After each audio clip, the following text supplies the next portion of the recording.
عصمت پہ ناز کر رہا تھا، اس وقت مجھ پر مصطفیٰ بھی ہے اور حضور کے قریبی غلام بھی کھڑے ہوئے ہیں۔ جب وجد میں آیا تو فضربہ برجلہ، آقا نے اپنا پاؤں مبارک اس پہ مارا پہاڑ پہ، وقال، اور فرمایا اثبت احد فما علیک الا نبی او صدیق او شہیدان، اے احد سنبھل جا، ٹھہر جا، وجد میں نہ آ کہ اس وقت تیرے اوپر یا تو نبی ہے یا پھر صدیق ہے یا دو شہید کھڑے ہوئے ہیں۔ اب ایک صدیق اکبر تھے اور دو عمر بن خطاب اور عثمان غنی رضی اللہ تعالی عنہ مجمعین۔ تو آقا نے اپنی حیات میں بتایا تھا کہ عمر شہید ہوگا، اور آپ کو پتا تھا شہادت مجھے ملنی ہے، لیکن یہ اپنی آپ کی آرزو تھی کہ آقا شہادت بھی آپ کے شہر میں آئے۔ اب دیکھیں یہ بڑی ایک عجیب بات تھی، اور ہر کوئی اس کو سوچ میں پڑ گیا کہ اے عمر، اے امیر المومنین، شہادت بھی ہو اور ہو بھی مصطفیٰ کے شہر میں، یہ تو پرامن شہر ہے، حرم میں تو جنگ ہونی نہیں ہے، اب کیسے ہوگی؟ اب کیا طریقہ نکلا؟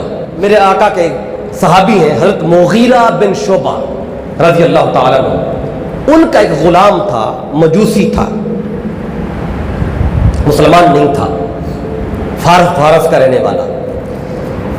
تو آپ نے مدینے میں کافروں کا آنا بند کر دیا تھا، تو مغیرہ بن شعبہ رضی اللہ تعالیٰ عنہ ایک دن وہ آپ کے پاس آئے، اے امیر المومنین، میرا غلام ہے مجوسی، آپ نے کافروں کا آنا بند کیا ہوا ہے مدینے میں، آپ خصوصی اجازت دیں کہ یہ بندہ مدینے میں آ جائے۔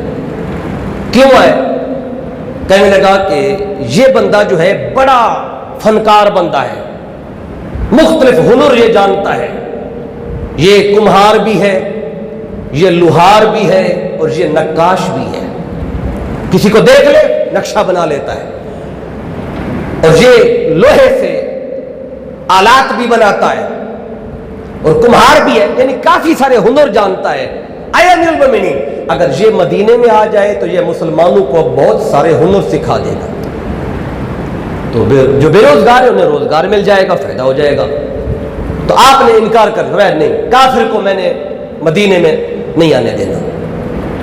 تو بعد میں آپ نے سوچا کہ اگر اس کو آنے دوں تو چلے کتنے گھر ہیں جنہیں چولہا نہیں جلتا، روٹی نہیں پکتی، جو انہیں روزگار مل جائے گا، یہ سکھا دے گا تو ان کے گھر چل پڑیں گے۔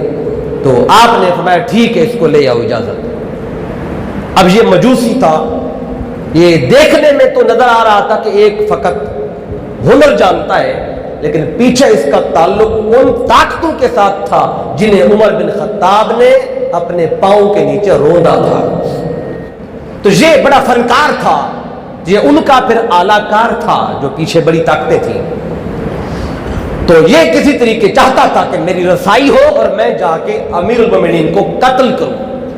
اب یہ دروازہ اس کے لیے کھلا، اب یہ مدینے میں آ گیا تو کام کرنا شروع کر دیا، اس کا ہنر بڑا پھیلنے لگا، مدینے میں بڑا مشہور تھا۔ تو ایک دن اس نے سوچا کہ میں دربار فروخی میں کیسے جاؤں، رسائی کیسے ہو۔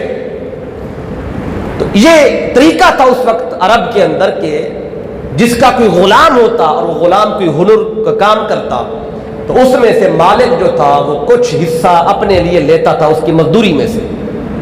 یہ ہر روز کے 10 درہم کماتا تھا ابو لولو مجوسی، اور 10 میں سے 2 درہم مغیرہ بن شعبہ رضی اللہ تعالیٰ وہ اس سے وصول کرتے تھے خراج کے طور پہ کہ یہ غلام ہے میرا تو میرا اس میں سے حصہ۔ تو ایک دن اس نے کہا جی یہ 2 درہم زیادہ ہے، میں جا کے آپ کے امیر المومنین سے شکایت کرتا ہوں۔ یہ چل پڑا اور دربار فروخی میں آیا اور آ کے بتایا کہ میرا امیر المومنین سے بڑا ایک اہم کام ہے، مسئلہ ہے میرا۔ یا قریب آیا اور آ کے کہا، ساری کہانی بتائی کہ میں فلاں کا غلام ہوں۔ تو آپ نے فرمایا اچھا تو ہے جس کو اسپیشل اجازت سے بلایا گیا ہے؟ کہنے لگا ہاں جی۔ میں کیا کرتا ہے؟ 3 ہنر بتائے، یہ بھی کرتا ہوں، یہ بھی کرتا ہوں، یہ بھی کرتا ہوں۔ تو میں کہا تو بڑا فنکار بندہ ہے، زیادہ کماتا ہے۔ تو وہ تجھ سے صرف 2 درہم لیتے، 2 درہم تو تھوڑے ہیں، یہ تو تھوڑی سی رقم ہے، تو اس پر تجھے کیا تکلیف ہے؟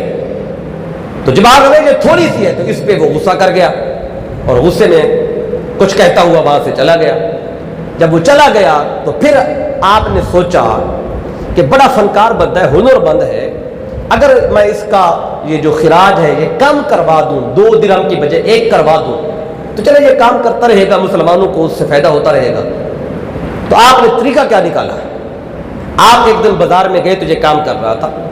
آپ نے اس سے کہا کہ ابو لولو سے, کیا تو مجھے ایک چکی بنا دے گا, وہ چکی جو ہوا پہ چلتی تھی. یہ بڑا کاریگر تھا, اس نے کہا ہاں ایسی چکی بناؤں گا, کہتا ہے کہ جس کی آواز مشرق اور مغرب والے سنیں گے. اب یہ اس نے جملہ بولا اور صحابہ کرام نے سنا, اور یہ جملہ بولنے کا اس کا انداز بھی بڑا سخت تھا. تو جب یہ آپ نے سنا تو پھر آپ وہاں سے واپس آئے تو راستے میں صحابہ کرام نے آپ سے عرض کیا, اے امیر المومنین, اس نے کچھ زیادہ بات ہی کر دی ہے. تو آپ فرمایا ہاں میں جانتا ہوں اس نے بڑی سخت بات کی ہے. کیا بات کی؟ فرمایا اس نے مجھے میرے قتل کرنے کی دھمکی دی ہے, مجھے پتا ہے یہ مجھے قتل کرنے کی دھمکی دے رہا ہے. تو صحابہ کہتے ہیں اے امیر المومنین حکم دیں, ہم اس کو گرفتار کر کے لے آتے جو آپ کو قتل کی دھمکی دے رہا ہے. فرمایا کہ دھمکی دی ہے اس نے, مجھے قتل تو نہیں کیا, فقط دھمکی پر کیسے اس کو گرفتار کروں, یہ تو عدل کے خلاف ہے. مجرم کو جرم کرنے سے پہلے تو سزا نہیں ملتی, جرم کرے گا تو سزا ملے گی نا, گرفتار ہوگا. ابھی تجھے دھمکی دے رہا ہے. 3 دن گزرتے ہیں اس بات کو, اور یہ سارا ماحول دیکھ چکا تھا. صبح کی نماز کا وقت تھا, اور اکثر مورخین نے لکھا ہے اس بات پر کہ اکثر یہ لکھتے ہیں کہ وہ 26 ذی الحج تھا. ذی الحج کی کتنی تاریخ تھی؟ 26. آگے تاریخ شہادت پر اگر کسی نے اختلاف کیا تو کیا, لیکن یہ جو آپ پر حملہ ہوا ہے اس پر میں سمجھتا ہوں کہ 90% جو مورخین ہیں وہ اس بات کو لکھتے ہیں کہ آپ پر جو حملہ ہوا وہ 26 ذی الحج کو بدھ کا دن تھا. جب آپ پر حملہ ہوا صبح کی نماز کا وقت تھا. پھر اس حملے کے بعد آپ 3 سے 4 دن حیات بھی رہتے ہیں, پھر آپ کی شہادت ہوتی ہے. تو یہ مسجد میں گھس آیا, اور آپ نے جب تکبیر تحریمہ کہی اللہ اکبر, تو ادھر اس نے آگے بڑھ کر آپ پر کم و بیش 8 سے 10 وار کیے, اور 2 رخا اس نے خنجر اٹھایا ہوا تھا, 2 رخا دونوں طرف سے کاٹتا تھا, اور اسے زہر میں اس نے رکھا ہو, کئی دن زہر کے اندر رکھ کے آیا تھا تاکہ اگر ماروں تو پھر وہ بچنے کے چانس نہ ہو. بڑی تیاری کے ساتھ پلان کر کے آیا تھا. تو اس نے جب آپ پہ وار کیے تو آپ نے فوراً, پیچھے ایک صحابی کھڑے تھے, حضرت عبد الرحمن بن عوف تھے غالباً, ان کا آپ نے ہاتھ پکڑا, مصلی پہ کھڑا کیا کہ تاکہ آپ جماعت مکمل کریں. تو جماعت نہیں چھوڑی آپ نے, آپ پہ حملہ ہوا, گر گئے. تو جماعت مکمل ہوئی تو اس نے وہاں سے نکلنے کی کوشش کی آپ پہ حملہ کرنے کے بعد. تو صحابہ کرام کی صفیں بڑی مضبوط تھیں, تو کسی نے اس کو جانے کی اجازت نہیں دی, تو ان پر بھی حملہ کر دیا.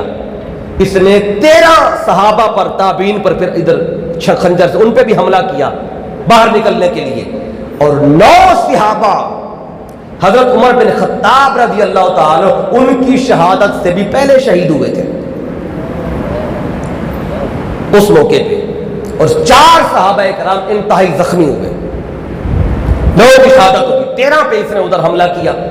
اور جب صحابہ کرام نے جانے نہیں دیا اس کو اور اپنی جان دے دی, جب اس کو پتہ چل گیا میں نکل نہیں سکتا, تو اس نے وہیں پہ اپنے آپ کو بھی ختم کر دیا, خود پہ بھی جو خنجر تھا وہ چلا دیا تاکہ سراغ کسی کو نہ ملے کہ کہاں سے کیا معاملہ ہے سارے کا سارا. خود کو بھی ختم کر دیا, پتہ تھا بچ کے نہیں جاتا. تو آپ کے جسم پر جب اس نے وار کیے تو آپ کی جو باڈی تھی, تو آنتیں جو تھیں آپ کی وہ بھی کٹ گئی تھی.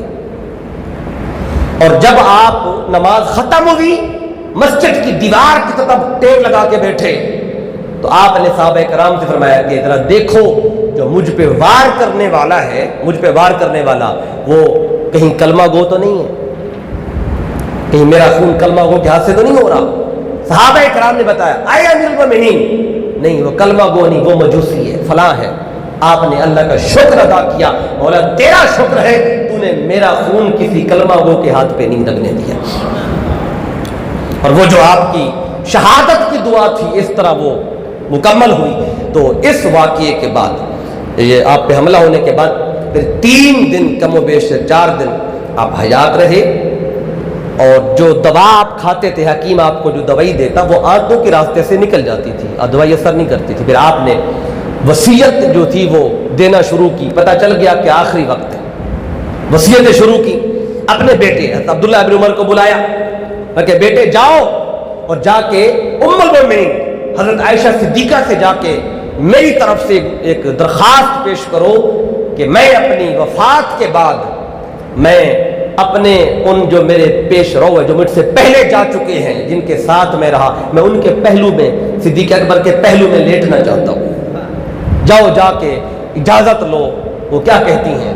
تو جب آپ آئے نا تو آپ نے جب یہ بتایا تو حضرت عائشہ صدیقہ رونے لگیں، کہنے لگیں کہ یہ جگہ تو میں نے اپنے لیے رکھی تھی کہ ایک میرا خاوند ہے اور ایک میرا والد ہے، تو میں بھی یہی لیٹ جاؤں گی وفات کے بعد، لیکن اگر عمر نے یہ کہا ہے تو اس کا حق زیادہ ہے، تو میں ان کو اجازت دیتی ہوں کہ میرے حجرے میں وہاں عمر بن خطاب کو دفن کیا جائے۔ تو آپ واپس آئے اور آپ کے آ کے امیر المومنین کو بتایا کہ اس طرح انہوں نے کہا ہے، تو آپ فرماتے ہیں بیٹا ہو سکتا ہے میرے حیا میں، چونکہ میں ابھی حیات ہوں، امیر المومنین ہوں، تو انہوں نے مان لیا ہو، تو میری شہادت کے بعد، میرے جنازے کے بعد پھر جا کے ایک بار پوچھ لینا، پھر بھی اجازت دے دیں تو پھر مجھے وہیں پہ دفن کرنا، نہیں تو پھر مجھے عام قبرستان میں دفن کرنا۔